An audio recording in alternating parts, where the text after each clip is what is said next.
Bonjour tout le monde. Vous êtes bien au GAI 111, utiliser l'IA pour s'adapter au changement climatique. J'espère que vous avez bien profité de la matinée, assisté aux différentes sessions, parlé avec les experts AWS, avec les pairs de vos différents métiers. Aujourd'hui, on va s'intéresser pour les 45 prochaines minutes, en tout cas, au sujet de l'adaptation au changement climatique et comment l'IA peut résoudre une partie du puzzle. Je suis Hamza Mimi, Principal Solution Architect au sein des équipes Secteur Public France. Et je fais partie d'une équipe qui est en charge aussi des sujets de développement durable environnemental pour nos clients secteur public en France et en Europe. Je suis accompagné aussi pour compléter la vision AWS par Hussam, Solution Architect en charge des startups en France.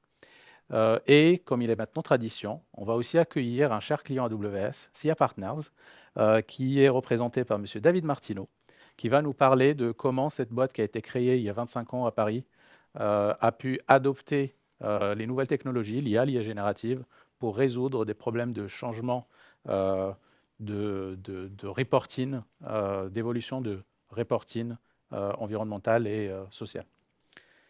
Beaucoup de choses à couvrir, on va donc commencer. Dans cette animation, vous voyez l'évolution des températures moyennes terrestres évoluer entre 1880 et fin 2022. Je montre cette animation pour souligner deux points principaux qui ont finalement forgé le contenu qu'on va vous présenter aujourd'hui. Le premier point, c'est que le sujet d'adaptation climatique, ce n'est plus un sujet de s'adapter à un futur lointain ou incertain. C'est quelque chose qui est déjà là. On essaie de s'adapter à un présent qui est très différent à tout ce que l'humanité a pu connaître par le passé. Le deuxième point, qui est aussi important, c'est que cette adaptation, justement, va être très différente en fonction de où est-ce qu'on se positionne géographiquement, naturellement, mais aussi en fonction de notre capacité économique, en fonction de nos activités, mais aussi surtout en fonction de notre capacité technologique à s'adapter. Et c'est ça qu'on essaie de couvrir aujourd'hui. Aujourd'hui, on essaie tout simplement de vous donner des briques pour essayer de résoudre différents défis en lien avec l'adaptation au changement climatique. Dans le menu aujourd'hui, on va commencer par un sujet important, l'adaptation aux réglementations. Donc, avec le changement climatique, on est tous au courant des différents changements de réglementation qui arrivent, et donc comment on peut répondre à ça. Par la suite, on va passer aux risques physiques et comment on peut s'adapter aux différents risques physiques. Puis, je laisserai la main à Oussam qui va continuer de parler à la fois de l'adaptation aux risques physiques, mais aussi de solutions qui sont déjà existantes dans les bibliothèques AWS que vous pouvez utiliser dès demain, dès ce soir si vous êtes motivé. Et puis finalement, on donnera la main à David, qui va nous expliquer comment SIA Partners ont utilisé l'IA générative justement pour répondre aux défis de reporting environnemental et social, à la fois pour SIA Partners et aussi pour ses clients. Commençons donc avec comment s'adapter au changement de réglementation. On est très concerné ici en France, mais en Europe en général, notamment avec les différentes initiatives de changement de réglementation pour s'adapter et se mettre en cohérence avec le pacte vert pour le climat, le Green New Deal européen. On peut parler notamment de la CSRD, la Corporate Sustainability Reporting Directive, qui vient avec 11 000, un peu plus de 1100 points de données venant de 12 standards différents, et donc qu'il faut commencer à reporter pour 50 000 entreprises opérant en Europe. C'est un défi important, c'est un défi complexe. D'abord parce que ces données ils sont souvent très éparpillées, dispersées à travers votre organisation souvent. Parce que aujourd'hui toujours, c'est un travail qui se fait beaucoup manuellement. Il faudra combler les lacunes de données qui existent. Parce que aussi, il faudra pouvoir trouver les informations, les valider, les auditer. Et puis parce qu'il faudra aussi s'adapter au changement de réglementation, comprendre les nouvelles normes et les nouveaux standards qui arrivent, et puis s'y adapter. Et puis, c'est toujours complexe aussi parce que finalement, quand on fait cet exercice, les rapports qui en sortent souvent contiennent des métriques, des informations qui sont souvent déjà obsolètes et qui ne nous permettent pas forcément de conduire et de piloter une vraie politique d'amélioration de nos métriques. Heureusement, avec l'IA générative, les solutions data, on peut résoudre toutes ces problématiques. On va donc prendre une première problématique, à savoir comment comprendre les nouveaux standards, comment comprendre les normes et comment trouver les informations dans nos propres sources de données pour répondre à des points de données spécifiques. Donc, je vous propose de prendre 3 minutes pour construire une solution à ça en utilisant Amazon Q. Donc, on va référencer les données provenant de la CSRD, du site FRAG qui publie justement les différents standards CSRD. On va aussi référencer des données du GHG Protocol, du Greenhouse Gas Protocol, le protocole de gaz à effet de serre. C'est le protocole qui définit les différents scopes en calcul d'empreinte carbone. Et aussi, on va référencer des données Amazon pour aussi avoir cet aspect récupération d'informations de data points. Donc, on va commencer Amazon Q. On va chercher tout simplement le service. Donc, vous connaissez la console AWS. On va aller sur Amazon Q. La première chose à faire, ça sera tout simplement de créer une nouvelle application. On va donner un nom à notre application, donc mon expert Sustainability Reporting. On définit les informations IAM d'accès, de rôle d'accès, les informations aussi d'encryption. Est-ce que j'utilise l'encryption par défaut fournie par le service ou je vais utiliser une clé que je gère moi-même. Le tag-in, et puis je crée mon application. Une fois l'application est créée, je passe à l'étape suivante, à savoir définir mon retriever. Et donc, mon retriever, c'est la capacité en fait de l'application à retenir des informations. On va définir une unité. L'unité, c'est l'équivalent un peu de 20 000 documents. Et donc, je vais définir cette capacité. Et puis, je vais commencer à tout simplement référencer les sources de données que je veux mettre pour enrichir mon assistant. Donc, je peux mettre des informations qui proviennent de sources on-prem, de sources sur le cloud. Ça peut être du Gmail, du Confluence, du GitHub ou des bases de données Aurora ou des bases de données directement sur votre environnement cloud AWS. On va prendre le temps de créer une première source. Ça sera tout simplement le site web de l'EFRAG, l'organisme qui publie les standards de la CSRD. Donc, je prends tout simplement la source webcrawler. Je nomme ma source, puis je vais mettre tout simplement le site. Et donc là, si vous voyez sur la démo, c'est le site qui va publier un certain nombre de PDF directement sur leur site et qui vont contenir tous les standards qui ont été adoptés. Donc je vais mettre tout simplement le lien. Donc je prends le lien du site. Je vais le mettre en source de données. Je peux définir aussi des maps d'URL. Je peux définir différentes sources en fonction de l'architecture de mon site si je veux aller plus loin. Je peux avoir aussi des informations d'authentification si c'est un site interne ou sur lequel je dois m'authentifier. Je définis un web proxy si besoin pour avoir du traitement supplémentaire, mes rôles IAM habituels. Et puis je définis mon scope de synchronisation. Mon scope déjà de récupération de données. Est-ce que je récupère toutes les informations du même nom de domaine ou est-ce que je suis les différents liens sur le site? Je définis la taille maximum. Donc, c'est les informations, on va dire, standards quand on fait du web scraping. Après, là, en l'occurrence, c'est des standards qui évoluent en permanence. Donc, je veux mettre à jour régulièrement ces standards. Donc, je définis une règle de synchronisation. Tous les mois, je vais aller récupérer les informations à une heure précise, n'importe laquelle. Et puis, je veux à chaque fois récupérer uniquement le delta. Une fois que je définis ma source de données, là, j'ai pris la liberté d'en rajouter d'autres. Donc, vous avez Amazon Sustainability, GHG Protocol. Je lance la synchronisation et donc là, il va aller récupérer les informations, générer les vecteurs directement dans le service et puis les stocker. Vous avez aussi la visibilité par rapport à si la synchronisation s'est mal passée. Là, en l'occurrence, je l'ai fait exprès. Le GHG Protocol n'a pas marché. Pourquoi? Parce que tout simplement, je n'ai pas suffisamment de capacité. Et donc, j'ai défini une unité. Je peux revenir, réactiver. Et puis, ça marche. Et puis, pour les autres, on va aller en profondeur. On peut cliquer pour aller voir s'il y a un document particulier qui n'a pas été synchronisé ou quelque chose du genre. Une fois que j'ai fait ça, je peux commencer à utiliser mon application. Donc, j'ai un preview, je peux le nommer comme je veux, et je peux commencer à poser des questions. Donc, une fois que je commence à poser des questions, je peux commencer par c'est quoi les scopes, les domaines sur lesquels je dois faire du reporting CSRD. Ce qui est intéressant, c'est qu'il va analyser l'ensemble des données. Il va me donner un résumé des résultats et puis il va me donner aussi la référence de la source de données sur laquelle il s'est basé pour donner ses réponses. Et donc, je peux tout simplement lire pour comprendre ou je peux aller plus loin pour aller vraiment en détail. Donc, je clique sur les liens pour aller vraiment creuser plus en profondeur. Je peux poser d'autres questions. Donc, double materiality, c'est un sujet qui revient souvent en reporting environnemental en Europe. Donc, là, encore une fois, ce n'est pas une question qu'on va trouver, on va trouver la réponse directement définie dans les standards, mais c'est quelque chose qu'on va comprendre en lisant tous les standards, et donc on va comprendre avec des bits d'informations éparpillés dans nos documents. Encore une fois, avec les sources de données sur lesquelles je peux pousser plus. Je prends l'exemple maintenant, je veux vraiment un indicateur précis. Le WUE, le Water Usage Effectiveness, je pose la question, c'est quoi le mien? Donc, je n'ai pas vraiment besoin de préciser plus.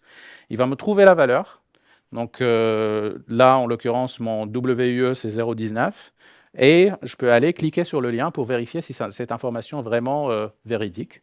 Donc là, en l'occurrence, ça me renvoie vers le dernier rapport Sustainability Amazon. Donc si je clique, double-clique dessus en cherchant le WUE, il va trouver l'information. Et là, en l'occurrence, il va trouver que le 0,19, c'est vraiment la dernière valeur qui est mise juste à côté de la valeur de l'année d'avant, 0,25, qui a évolué qui a été améliorée de 24% par rapport à l'année d'avant. Donc, vous pouvez imaginer dans un scénario où quelqu'un qui travaille sur ce sujet, il doit trouver à la fois les informations, il doit en même temps comprendre les nouveaux standards qui arrivent. En fait, vous avez un expert que vous avez recruté pour vous aider pour faire ce travail. Donc, dans un scénario comme ça, vous comprenez facilement l'intérêt en termes de coût. Je ne sais pas si quelqu'un s'est aventuré à lire tous les standards CSRD ou les quelques centaines de pages du GHG Protocol. J'ai essayé, mais ça n'a pas marché. Avec ça, au moins, on a à la fois l'information et on peut creuser sur les points vraiment particuliers qui nous intéressent. Naturellement, ça nous aide beaucoup, ça nous réduit le temps de faire tout le travail qu'on doit faire. Donc, adaptation au changement de réglementation, c'est important, mais les risques physiques, c'est encore plus impactant. Donc, en risque physique, on peut parler de sécheresse, d'épisodes de chaleur, on peut parler de feux de forêt, et ainsi de suite. Et là, le défi, c'est essayer de détecter l'information, de détecter ce qui se passe autour de nous, et pouvoir savoir ce qui se passe, l'analyser, et puis réagir le plus rapidement possible. Et pour ça, à côté de l'IA, on peut aussi se baser sur le développement phénoménal, tout simplement, qui a été fait les 10 dernières années sur le domaine du satellite et de l'espace. Il faut savoir que pendant les 10 dernières années, le nombre de satellites actifs autour de la planète a été multiplié par 7. Ça fait qu'on a un effet de démocratisation justement de ces informations qui arrivent. On n'a plus besoin d'envoyer notre propre satellite en fait, pour avoir des images satellites aujourd'hui. Et donc, combiné avec ça, AWS offre aussi une panoplie de stations au sol à travers le service Ground Station qui permet justement d'assurer cette communication entre le satellite qui va nous envoyer l'information et notre VPC, notre environnement cloud.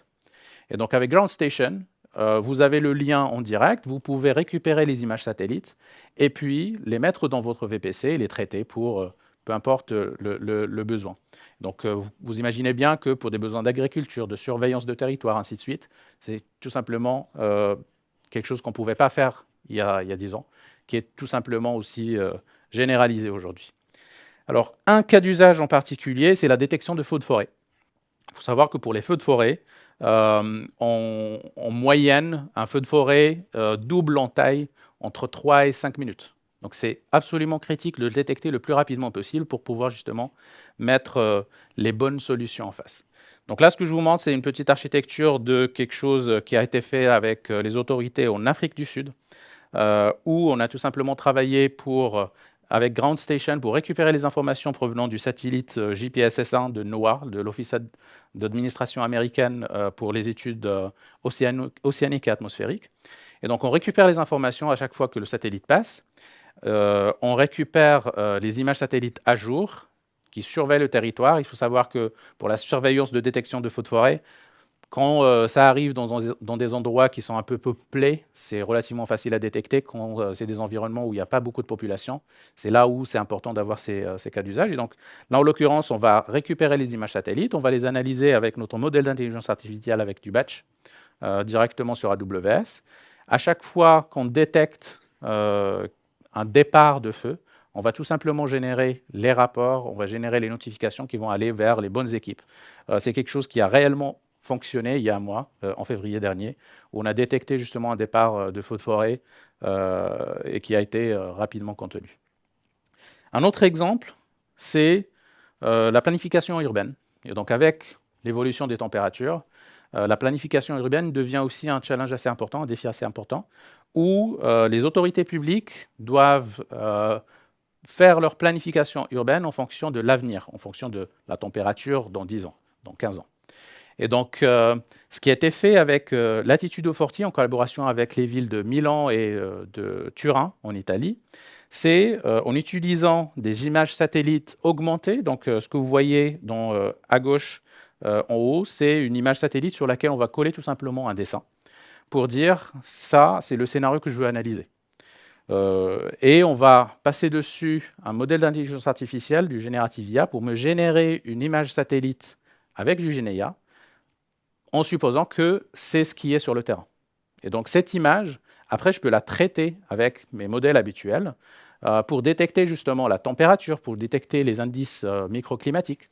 Et donc là, en utilisant cette méthode avec Latitude 40, ils peuvent analyser différents scénarios. Ça veut dire, je mets des arbres tout au long de la rue, je mets 2 arbres, je mets ce type d'arbre, ainsi de suite, c'est quoi l'impact? Et là, je vais avoir vraiment des chiffres sur la base d'images satellites générées par de la générative IA, mais qui est assez réaliste, pour justement avoir les vraies valeurs attendues une fois que je fais cette planification urbaine. Et donc, ça nous éclaire sur cette utilisation.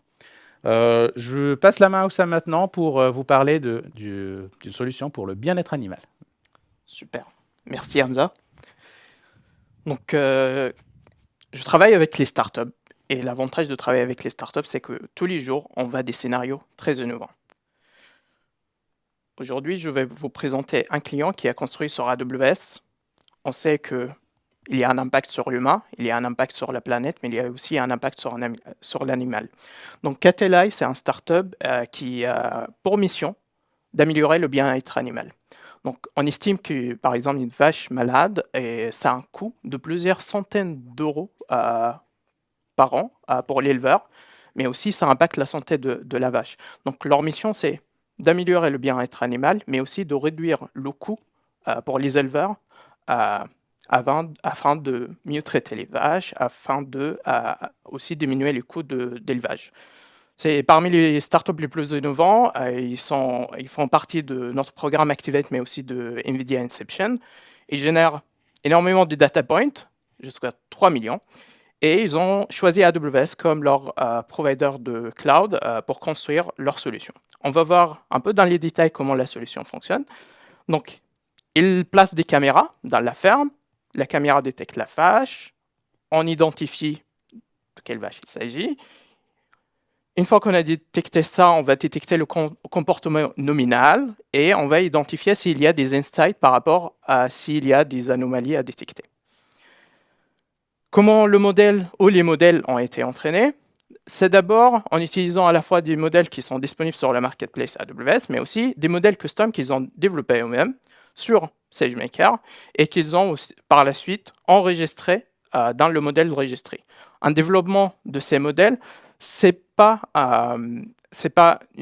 quelque chose qu'ils font tous les jours, mais ils le font d'une manière régulière parce que le comportement de chaque vache est unique. Et donc, il y a des nouveaux modèles, des nouvelles architectures qui arrivent, et donc ils s'adaptent à chaque changement. Et comme ils n'ont pas de besoin en temps réel, ce qu'ils font, c'est qu'ils essayent d'économiser au mieux les prix pour l'inférence pour, par la suite, avoir un prix compétitif dans leur marché. Et donc, si on passe sur la partie inférence, ce qu'on voit, c'est que d'abord, ils déploient le modèle sur SageMaker, et ensuite, ils utilisent des machines pas en GPU, mais en CPU pour faire l'inférence. Ça leur permet de réduire les coûts. Mais ils utilisent ces machines sur des machines type Spot. Donc, les machines Spot, c'est les machines qui ne sont pas utilisées par d'autres clients AWS. Ça leur permet davantage d'améliorer les coûts d'inférence sur AWS.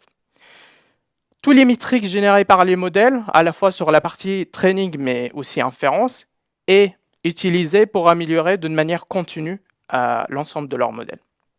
Donc, je vous montre une animation de comment ça marche. Les vaches passent. Donc, ça, c'est un scénario parmi tant d'autres. On voit ici, à travers la caméra, la topologie de la vache. On identifie la vache. Et ici, on voit quelques indicateurs sur à la fois la santé, mais aussi les anomalies potentielles. Et à la fin, ça génère des rapports qui vont être utilisés par l'éleveur pour améliorer le bien-être animal. Donc, ça, c'est un cas parmi N d'autres. Passons maintenant à la question que je reçois très souvent, c'est concrètement comment AWS peut m'aider pour réaliser une stratégie de sustainability long terme. Donc, ça se passe à travers plusieurs choses. La première chose, c'est les solutions disponibles sur à la fois les marketplaces, mais aussi tout ce qui est solutions prêtes à l'emploi disponibles sur la bibliothèque des solutions AWS. La bibliothèque de solutions AWS, c'est un ensemble des solutions. Chacun essaye de traiter une problématique. Vous avez à la fois l'architecture qui a été utilisée, le code, un code démo que vous pouvez par la suite prendre pour le déployer et améliorer et déployer en production. Mais déjà, vous avez une base solide qui vous permet de construire au-delà et déployer pour vos clients. C'est aussi les solutions partenaires, des solutions qui sont disponibles à la fois sur les marketplaces, mais aussi en forme SaaS. Et pour l'ensemble de ces solutions, vous allez avoir une guide d'utilisation et la possibilité de les tester d'une manière rapide. Ça, c'est la première chose, la première manière d'accompagnement. Deuxième manière d'accompagnement, c'est les expertises. Donc, par exemple, Hamza, il a une expertise sur toute la partie sustainability. Moi-même, j'ai une expertise sur toute la partie AML. Donc, on travaille en étroite collaboration avec vous pour vous aider à faire les choix techniques afin d'implémenter votre stratégie sustainability. Donc, concrètement, pour vous montrer à quoi ça correspond, donc les solutions, la bibliothèque de solutions AWS, vous allez les voir comme ça. Donc, on voit plusieurs catégories. Chaque catégorie essaye de mettre un ensemble des problématiques avec un thématique commun. Et quand vous cliquez sur, donc vous allez sur ce site, quand vous cliquez sur un problématique, vous allez avoir l'ensemble des solutions first party, donc les solutions Amazon, mais aussi les solutions proposées par les partenaires que vous pouvez directement déployer sur votre compte ou tester à travers une solution SaaS. Je ne vais pas m'attarder sur tous les avantages de la marketplace, mais s'il y a une chose à retenir, c'est un des avantages majeurs de la marketplace, c'est que si vous hésitez entre plusieurs solutions qui sont proposées en SaaS, vous pouvez les tester en parallèle et ensuite choisir la solution qui convient au mieux à votre use case. Prenons par exemple un des exemples disponibles sur ce bibliothèque, c'est un calculateur d'émissions carbone. Ce calculateur se bloque sur des systèmes type ERB, CRM, mais aussi sur des data lakes type S3 et autres. Donc, il va ingérer l'ensemble des données, il va les analyser, il va générer des visualisations et des rapports. Les visualisations qu'on voit ici, si on clique par la suite sur des insights, il va me générer les rapports nécessaires pour prendre des décisions basées sur ces éléments. Donc, il y a d'abord toute la partie analytics qui est très important. Donc, analyser les données, faire des statistiques, mais par la suite, il y a toute la partie AML et IA générative pour générer les rapports. Un autre exemple que je vous montre à travers une démo, c'est un exemple qui permet, par exemple, à un utilisateur métier ou à un directeur d'achat de faire une estimation de l'impact carbone pour un achat potentiel. Donc, cette solution fait le mapping entre une base de données publique et l'ensemble de produits qu'on va rajouter. Donc ici, on va rajouter, par exemple, dans cet exemple, un certain nombre d'éléments, comme des laptops, ça peut être aussi des équipements industriels, ça peut être tout ce qui est référencé dans la base de données publique, qu'on peut, bien évidemment, enrichir avec les données de votre propre entreprise. Donc, on décrit tout en langage naturel. Et par la suite, la solution va faire le mapping entre ce qu'on a décrit en langage naturel et les métriques existants dans la base de données.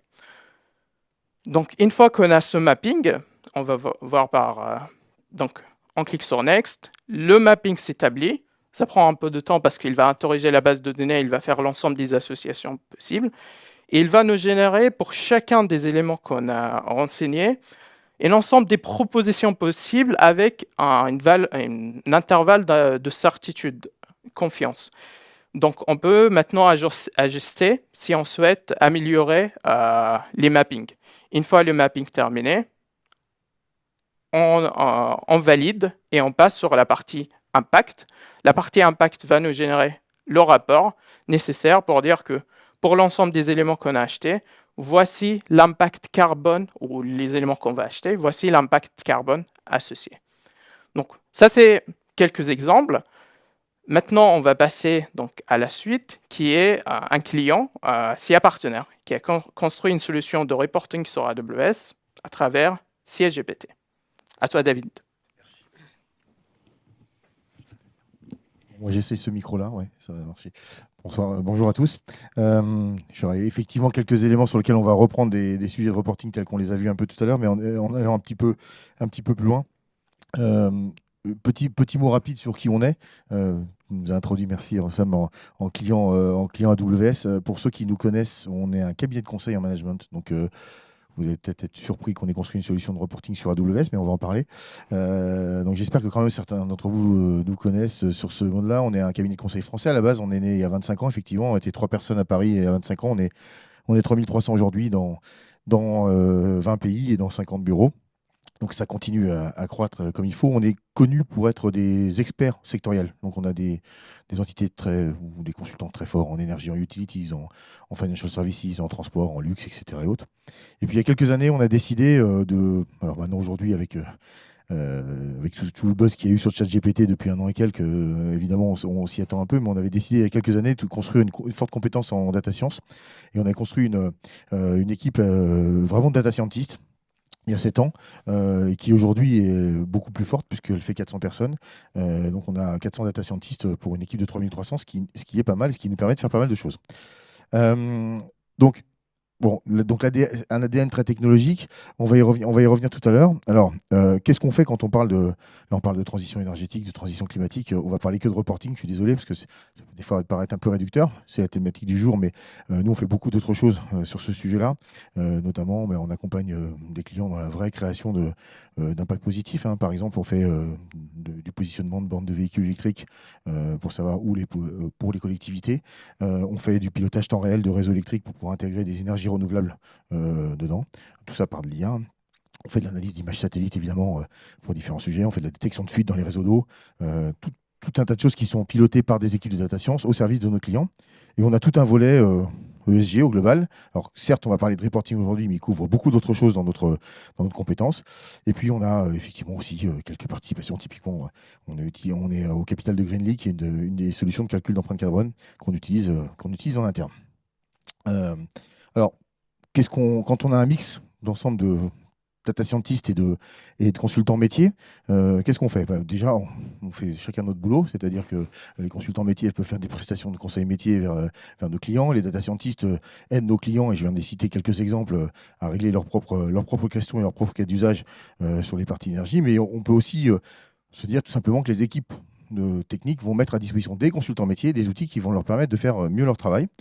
Alors un de nos outils s'appelle CIAGPT. Alors soyons clairs, le fait qu'il y ait marqué le mot GPT, c'est du pur marketing.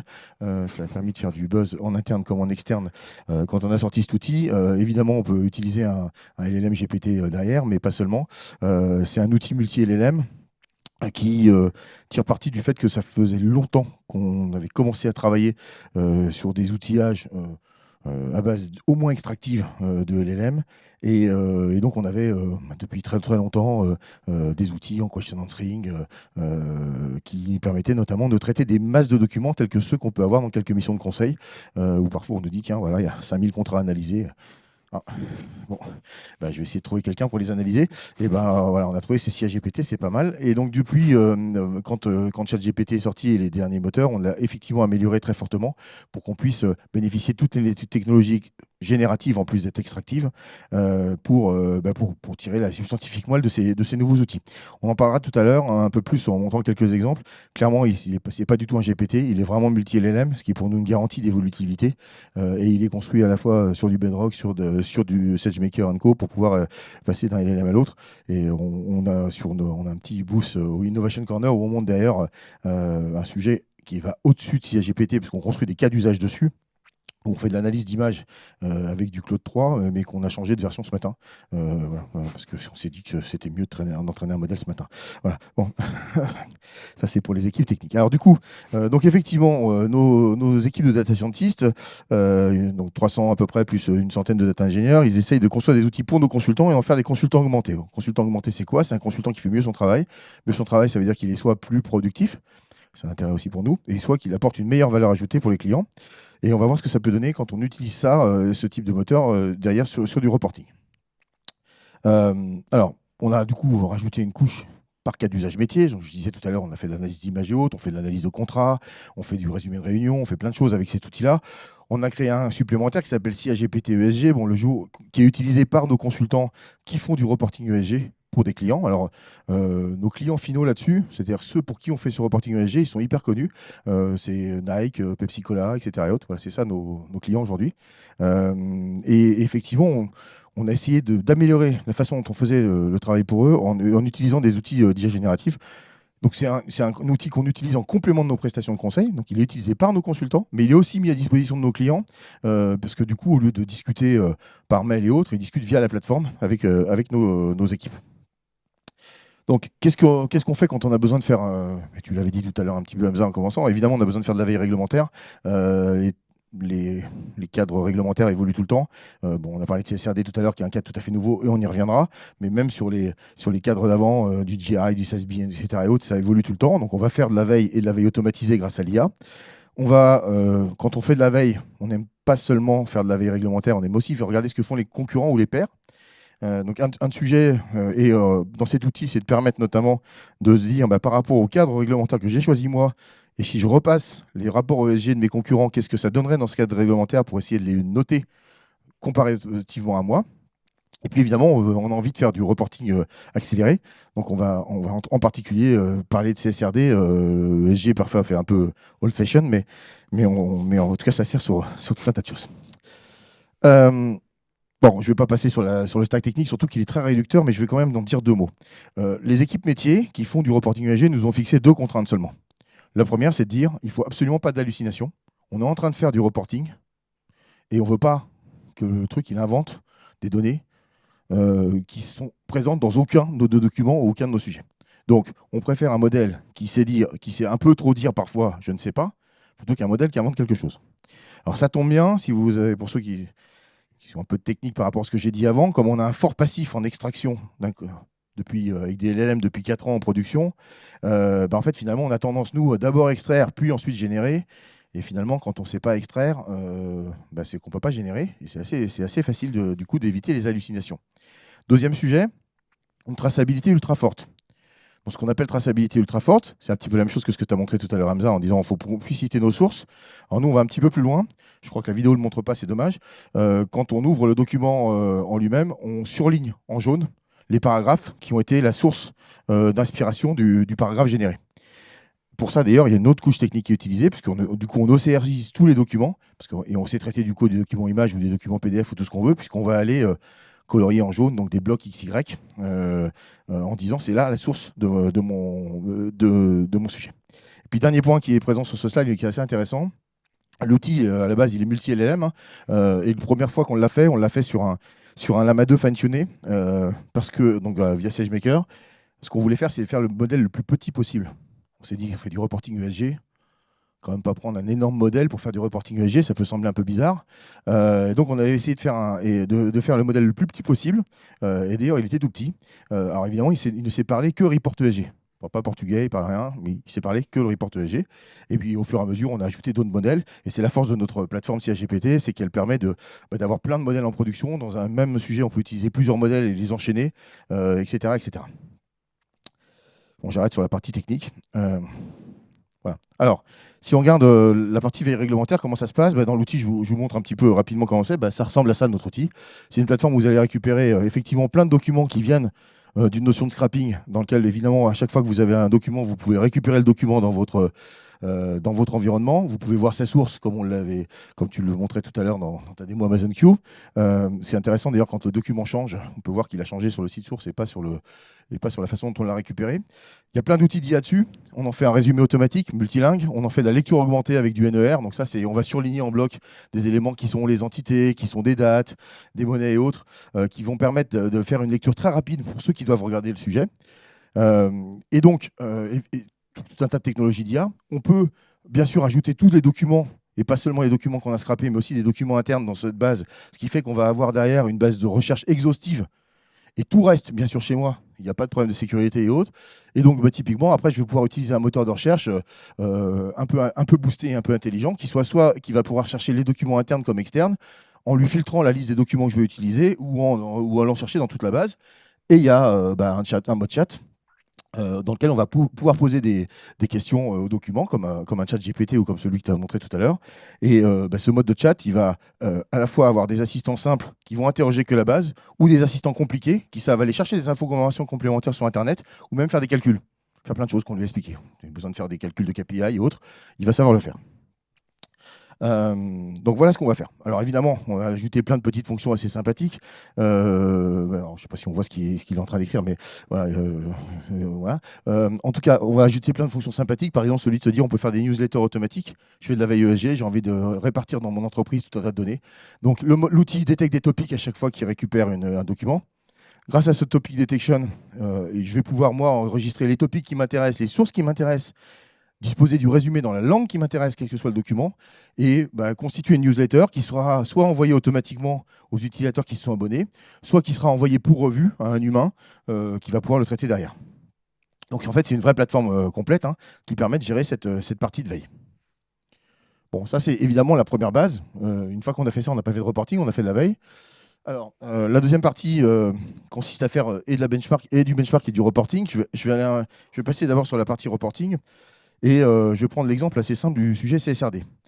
Le vrai problème qu'on a aujourd'hui, c'est que sur une directive type CSRD, c'est qu'on ne connaît pas encore tous les data points. Enfin, du moins, on ne s'est pas encore frotté très fortement. Qu'est-ce qu'il va falloir trouver comme document pour fournir les informations de tous les data points CSRD? Donc nous, ce qu'on commence à faire dans notre outil, c'est ce qu'on appelle un gap analysis, qui consiste à dire, je prends ma base documentaire, je crée une analyse en lui demandant un framework que j'ai enregistré avant, et en fonction de ça, il va venir me dire, en face de chaque data point, est-ce que oui ou non, il y a un document qui répond partiellement ou totalement à ce sujet. Et donc, c'est là où il ne faut absolument pas halluciner.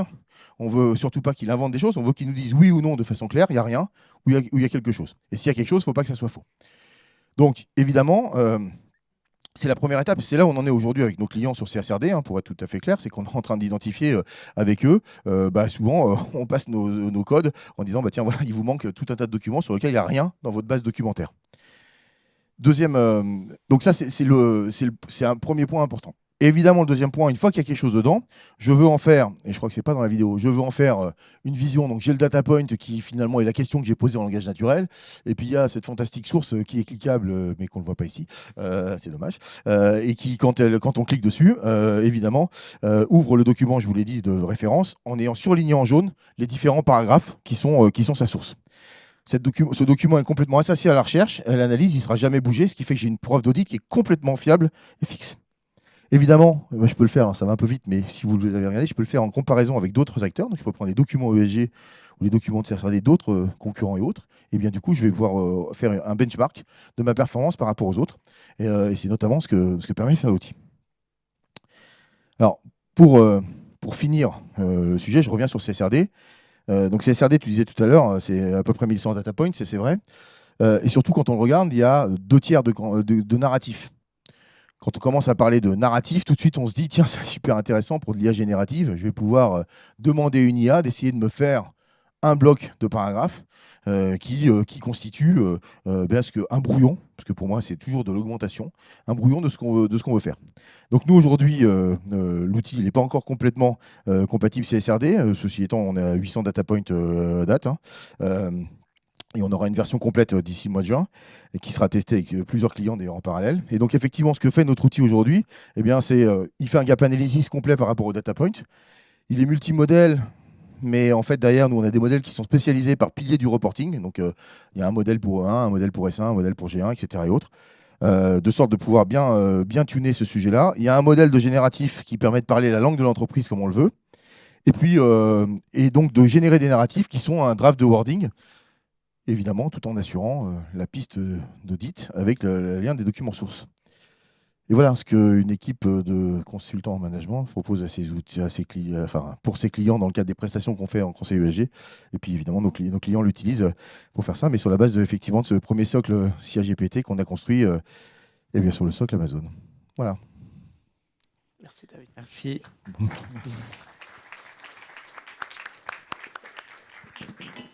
Merci David. Donc, je veux vous laisser avec une citation de Robert Swan qui dit que le plus grand danger pour notre planète est la croyance que quelqu'un d'autre va la sauver. Aujourd'hui, on vous a présenté un certain nombre de solutions, mais le champ du possible est absolument phénoménal. avec les technologies de satellite, avec les technologies IA, toute la journée, ce que vous avez appris aujourd'hui dans cette session, mais dans les autres. Il s'agit ici de prendre ces solutions et essayer de les positionner là où on peut. Et puis, si on ne vous a pas présenté, regardez les solutions qu'on peut en fait commencer à mettre en place. La résolution de la partie technologique pour l'adaptation est absolument importante. Et c'est ce qui nous permet, on a vu à travers quelques exemples, comment ça peut vraiment changer notre vie et la vie des citoyens. Donc, en tant que citoyen, en tant qu'employé, vous avez la main. Et donc, vous pouvez faire des choses assez intéressantes avec ces technologies. On a vu un certain nombre de choses. En point d'action, je vous laisse avec le QR code pour consulter la bibliothèque des solutions AWS sur la partie Sustainability. Vous pouvez voir aussi les autres parties. Je vous invite, comme je disais tout à l'heure, à utiliser ces technologies pour résoudre des vraies problématiques. Alors, soit des problématiques qu'on a couvertes aujourd'hui ou d'autres. Donc, si vous avez besoin de la technologie, aujourd'hui, ce n'est pas ça qui bloque. C'est vraiment, il faut la bonne volonté pour aller chercher les solutions. Et puis, la technologie est là et permet justement de résoudre un certain nombre de problèmes. N'hésitez pas à discuter avec nous, avec AWS, avec les partenaires AWS, pour essayer de trouver déjà ce qui existe. Et puis, une fois que vous avez fait cet exercice, partagez-nous vos solutions. Partagez-nous ce que vous avez fait pour qu'on puisse partager avec les autres et pour résoudre les problèmes avec tout l'équipage de la planète Terre. On fait tous partie de l'équipage de la planète Terre. Donc, si vous avez résolu un problème quelque part, on veut que les autres aussi le sachent. Dernier point, avant de clore, n'hésitez pas à prendre le temps pour nous mettre un CSAT sur la session, laisser votre feedback.